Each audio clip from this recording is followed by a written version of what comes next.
tranquila.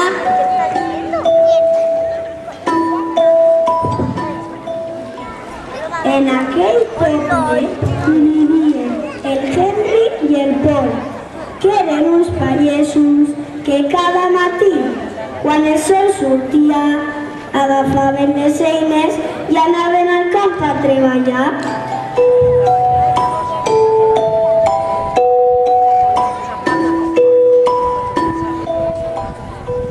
La Paula era la pastora del poble i tenia cura de la seva ovella, com si fos la seva pròpia filla.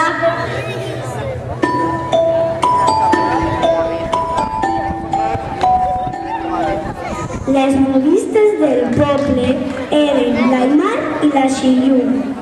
Elles feien els vestits més bonics de tota la comarca.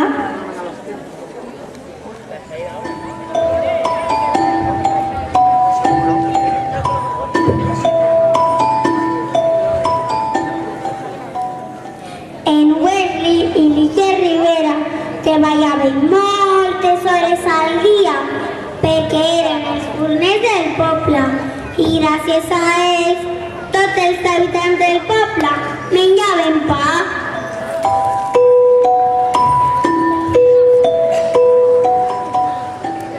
Hi havia altres habitants com la Nayara i la Chiqui, que eren floristes i feien els millors rams de flors de tots els pobles del voltant.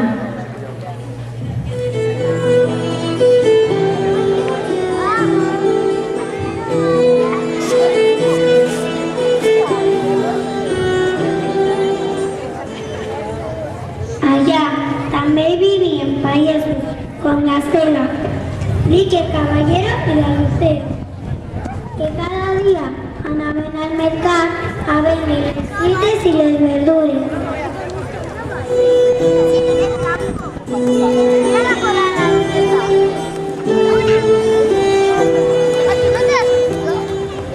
Al centre del poble estava el castell custodiat per uns soldats, la Lli i el Costa.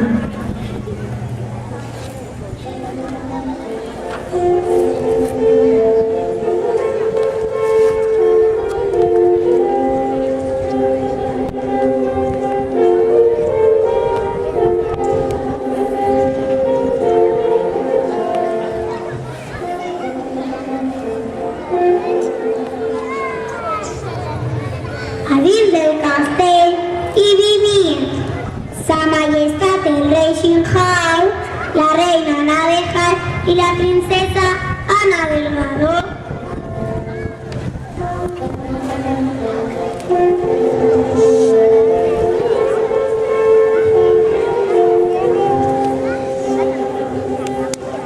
Un dia, la pastora va escoltar un crit molt estrany.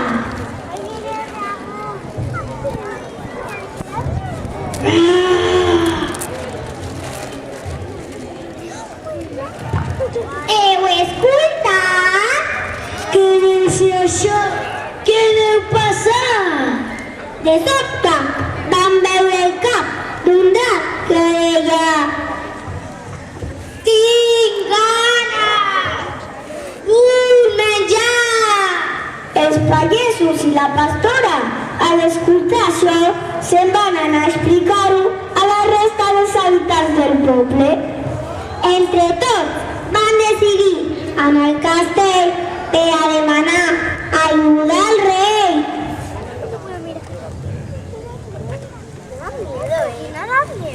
Majestat, a la muntanya hi ha un drac. Un drac gros, molt gros. Un drac ferotge. Un drac dolent que crida i vol menjar. Què faràs? Li donarem menjar. La gent del poble se'n va anar a preparar menjar per drac. Jo li portaré taronja. Jo li portaré tomàquets. Jo li portaré pa gros. Doncs jo un bon pa de paller. I jo també.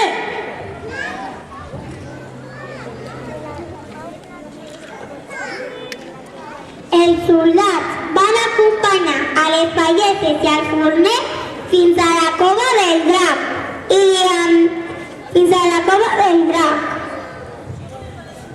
I li van dir: aquí tens el teu menjar.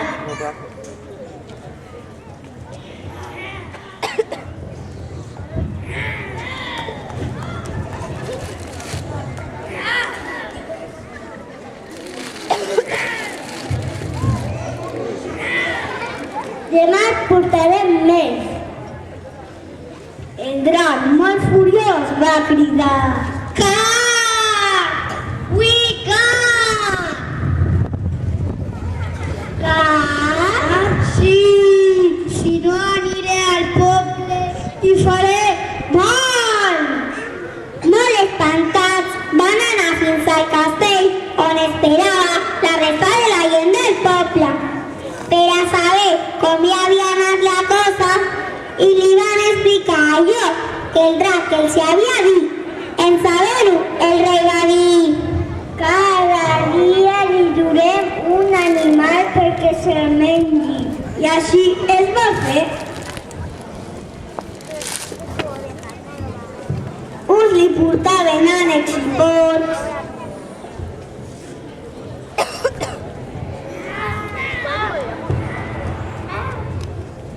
altres conills,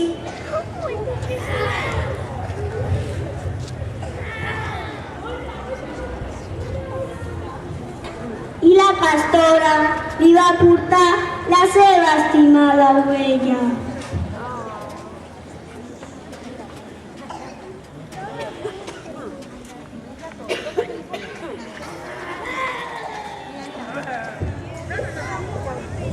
Nyam, nyam, nyam. Això sí que està bo. Però va arribar un dia en què ja no quedaven més animals al poble, perquè el drac se'ls havia menjat tots.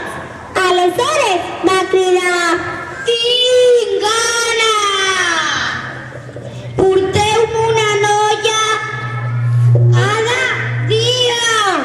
En escoltar això, la gent del poble va anar de nou a veure el rei. Mamá, tengo la espalda que un poquito. Majestat, el drac vol que li donem una noia cada dia. No, això no pot ser. Hem de matar aquest drac. Donaré la mà de la meva filla a aquell valent que mati el drac. L'endemà, tots els nois del poble van agafar garrots i van anar a matar el drac. Donuts. Eso para mi papá.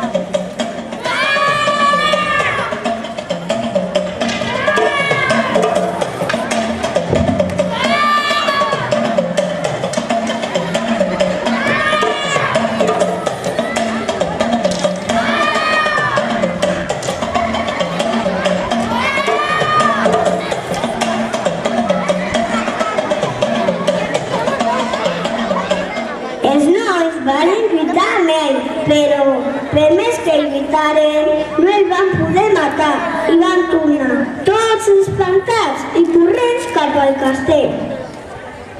Mejor puede ser el de la cabeza. Que la cabeza se tira al calor.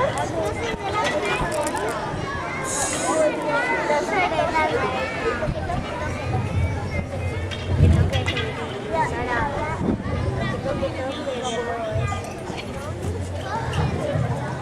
No l'hem pogut matar. És massa fort. Què farem? Farem un sorteig. Totes les noies d'aquest poble escriuran el seu nom en un paper i el ficarem tot en un sac. La reina treurà un paper.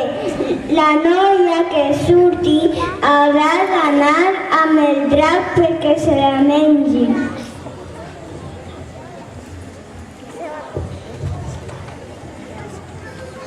Els soldats van ficar tots els papers al sac.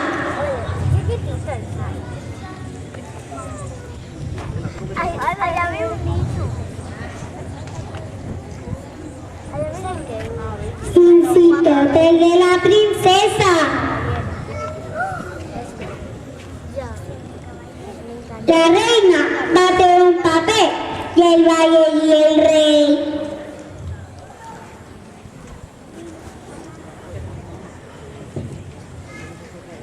Princesa,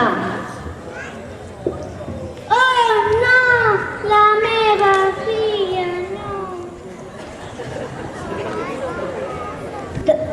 donaré totes les meves riqueses i el meu castell a canvi de que la meva filla no sigui menjada pel drac.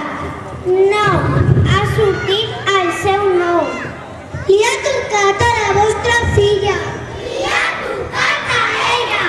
Li ha tocat a ella. La princesa, molt trista, va dir: pare, tenen raó, m'ha tocat a mi. Adéu. Adéu, pare.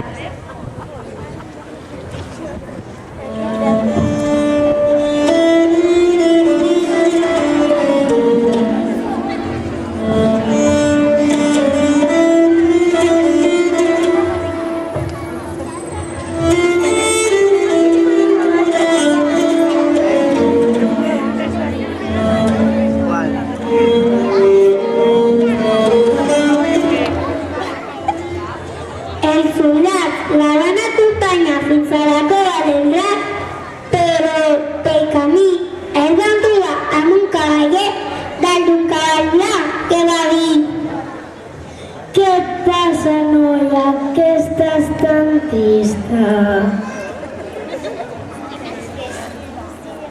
És que sóc la princesa Anna, filla del rei d'aquest poble, i he estat criada perquè se mengi el drac. No et preocupis, princesa, et salvaré d'aquest drac ferotge i el mataré.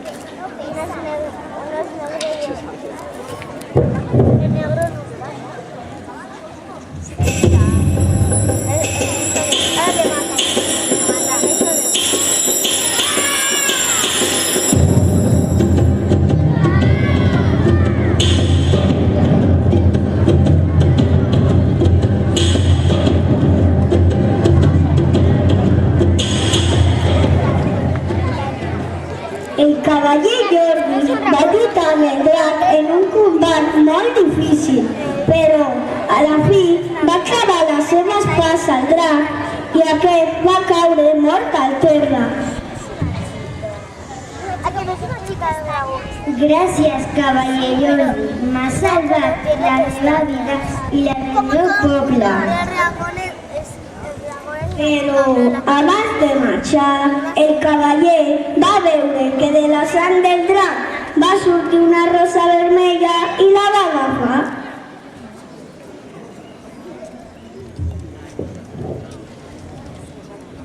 Princesa, en aquesta rosa es troba tot l'amor que el drac no hi havia sentit mai. Teniu, és tan formosa com vos.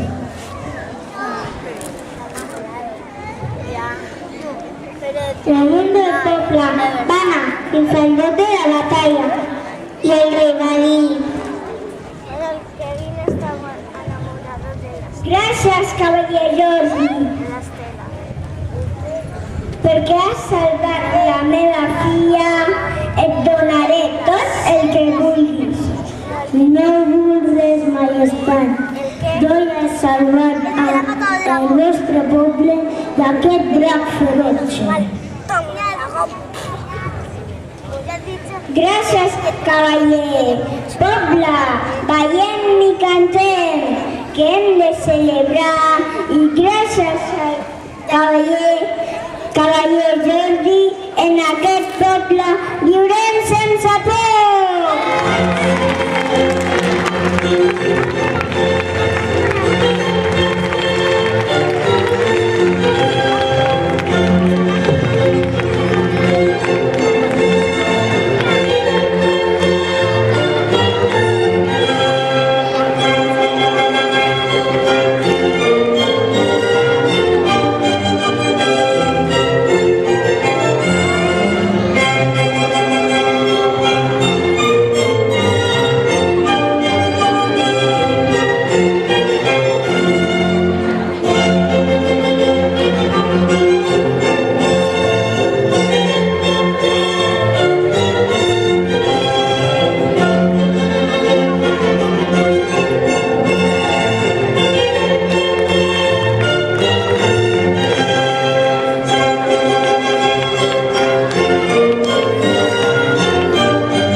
Tama.